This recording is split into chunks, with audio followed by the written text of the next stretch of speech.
What's good, everybody? We back cooking on this part two.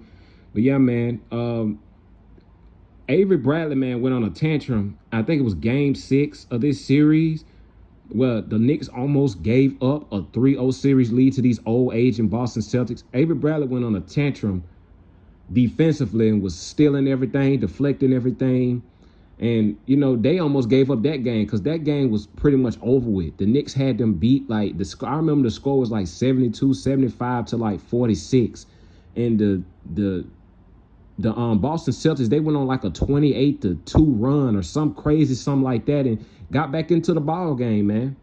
It was crazy. They almost gave up a 3-0 series lead, and we almost had a game 7 in 2013, and this would have been the biggest choke job in the history of basketball if he would have gave up this 3-0 series lead. A lot of people don't remember that, man. He almost gave up a 3-0 series lead to these Celtics, man.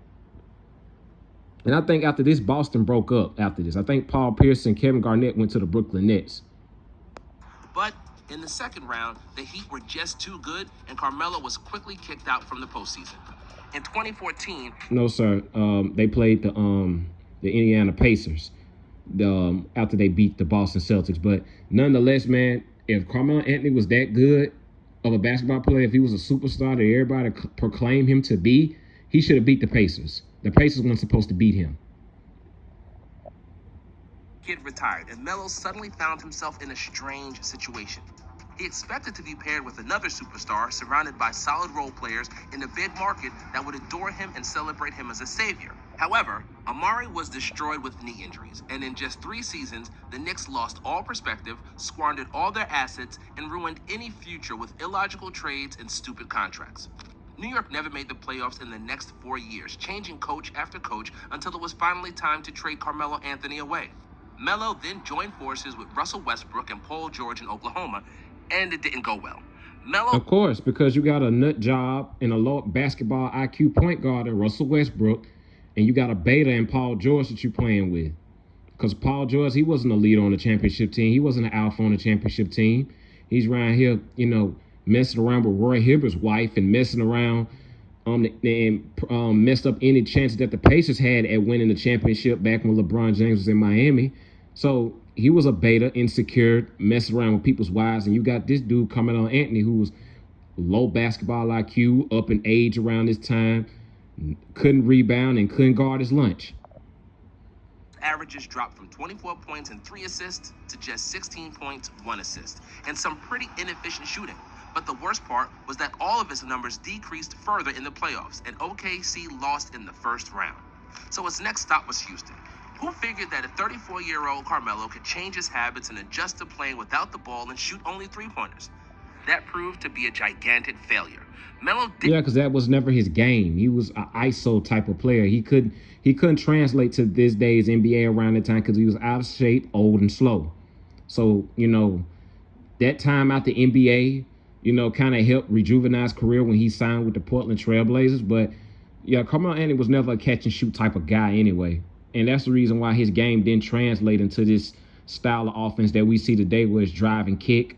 And I know we're pretty much getting out of that style of basketball. Now we're getting back, to the big man.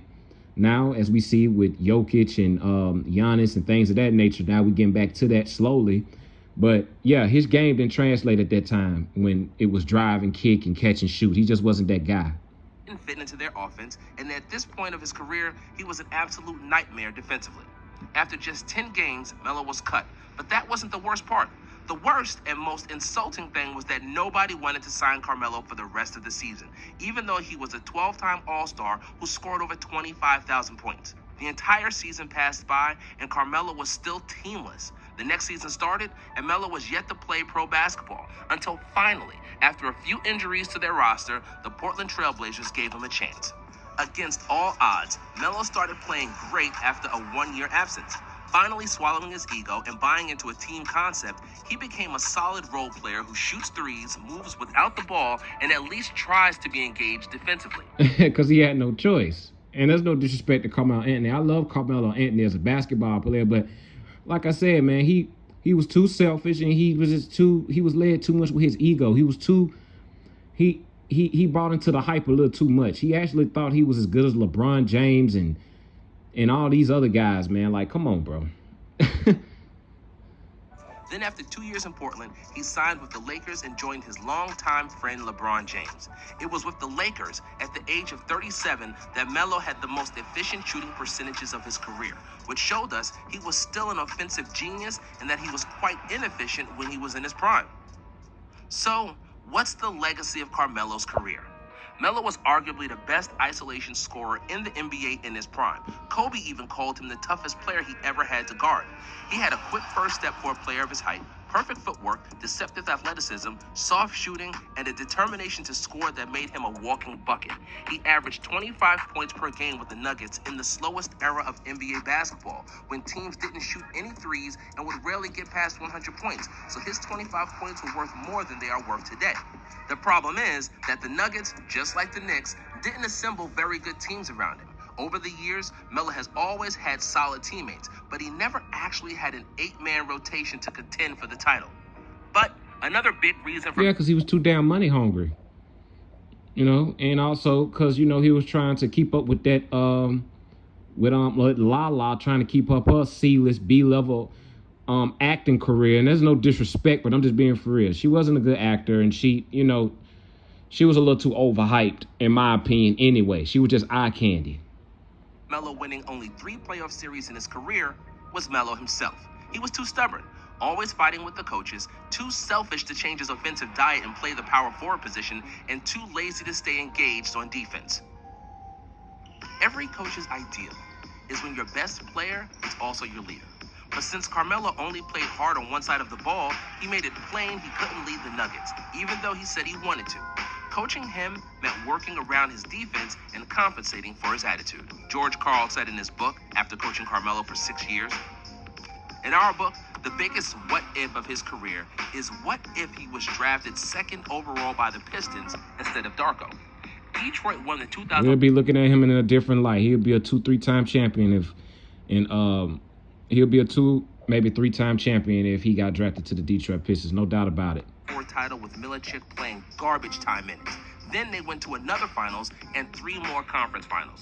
If they had Carmelo on their team surrounded by all those veterans, they would have probably influenced him to become a better defender and great overall player. I agree, sir.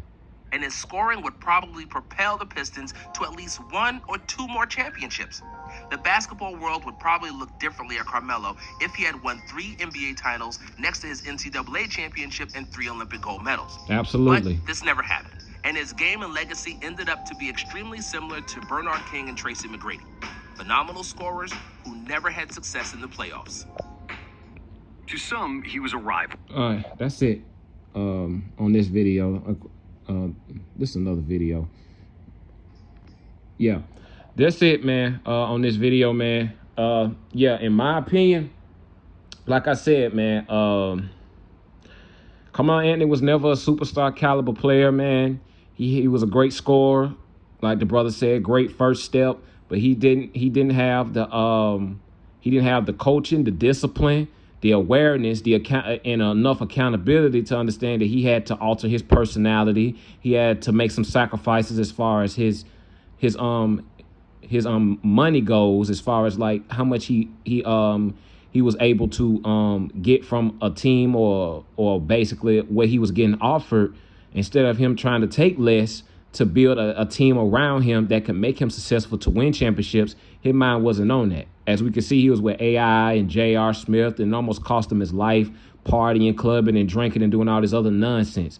So if he was as locked in, as focused as he was supposed to be when he was in high school and college, we'll be looking at Carmelo Anthony's, we'll be looking at him in a different light as far as him being a Hall of Famer. And of course, he's still a Hall of Famer. He got inducted into the Hall of Fame September 6th, but we'll be looking at him entirely different if he was an NBA champion along with the Olympic gold medals and the national championship that he won and the high school championship that he won. We'll be looking at him totally different. But unfortunately, that wasn't the case. You know, in my opinion, like I said, he was not a superstar. I know a lot of people may disagree with me on that, but I mean, if you look at this video, this brother pretty much broke it down piece by piece on why I don't even consider him a superstar. I never considered him a superstar. Very great player, very talented, but it just lacked the intangibles, man. But anyway, y'all hit that like button, man. I got more content on the way. Y'all comment, share, subscribe if you're new. To the next video. All love. Peace.